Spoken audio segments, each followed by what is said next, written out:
Now next topic is autosomal inheritance. Now you know that there are two types of chromosome. One is sex chromosome, second one is autosomes. Now autosomes are the chromosomes which are responsible for somatic characters. Somatic character का मतलब है body pattern, height, skin का colour, मतलब जो characters है ये characters autosome govern करते हैं. बचे हुए जो सेक्स क्रोमोसोम है that sex chromosome determine sex of an individual. So autosome का इनहेरिटेंस हम लोग देखेंगे. ऑटोसोम से जीन्स, ऑटोसोम से ट्रांसमिशन क्या क्या होता है, कौन कौन से डिसीज होते हैं या कौन कौन से एबनॉर्मिटी होती है वो हम लोग देखेंगे ऑटोसोमल इनहेरिटेंस में.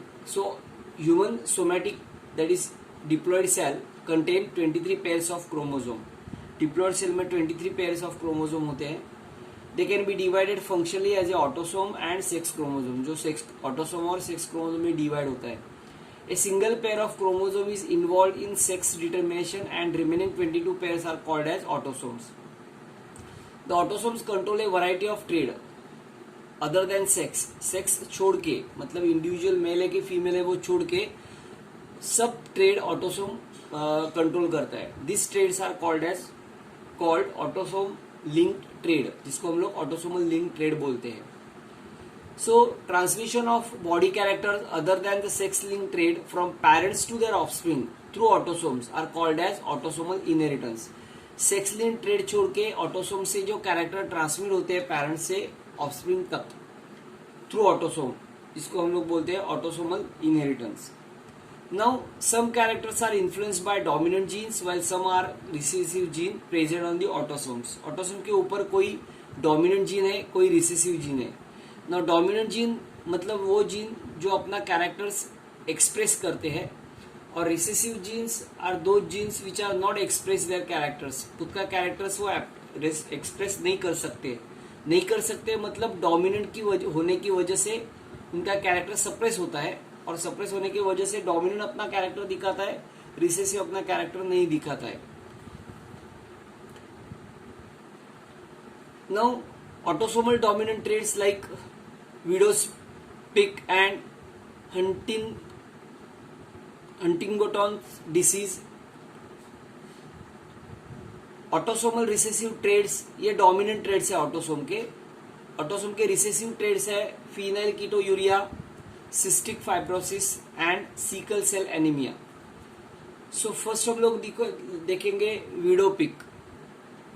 ना विडोपिक ये एक ऑटोसोमल डोमिनेंट ट्रेड है, मतलब डोमिनेंट जीन की वजह से होते हैं. ये मेल में भी होता है और फीमेल में भी होता है.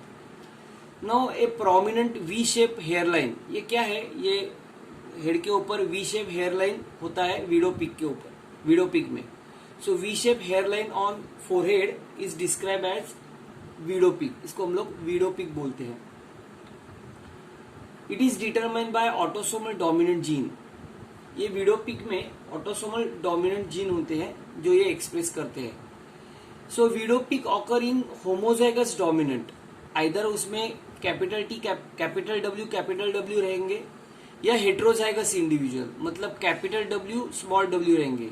सी capital W for widow's peak which is a dominant gene. So capital W to capital W आएगा तो विडोपिक रहेंगे, लेकिन कैपिटल डब्ल्यू स्मॉल डब्ल्यू आया तो भी वो विडोपिक रहेंगे, क्योंकि कैपिटल डब्ल्यू विडोपिक के लिए रिस्पॉन्सिबल है. अगर उसके साथ स्मॉल डब्ल्यू आता है तो उसका एक्टिविटी सप्रेस हो जाता है.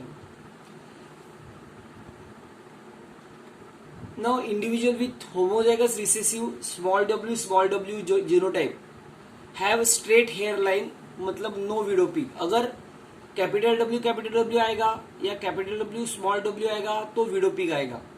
लेकिन दोनों जीन रिसेसिव आते हैं मतलब स्मॉल डब्ल्यू आते हैं तो स्ट्रेट हेयर लाइन आएगा.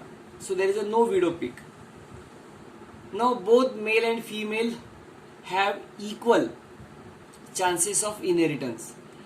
मेल में और फीमेल में दोनों में चांसेस इसका इक्वल है.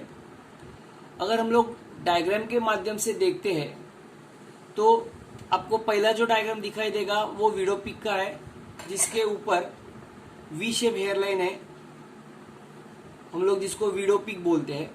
और जो दूसरा डायग्राम है, जो डायग्राम में वी शेप नहीं है, so it is no widow peak. So this is the widow peak and straight hairline.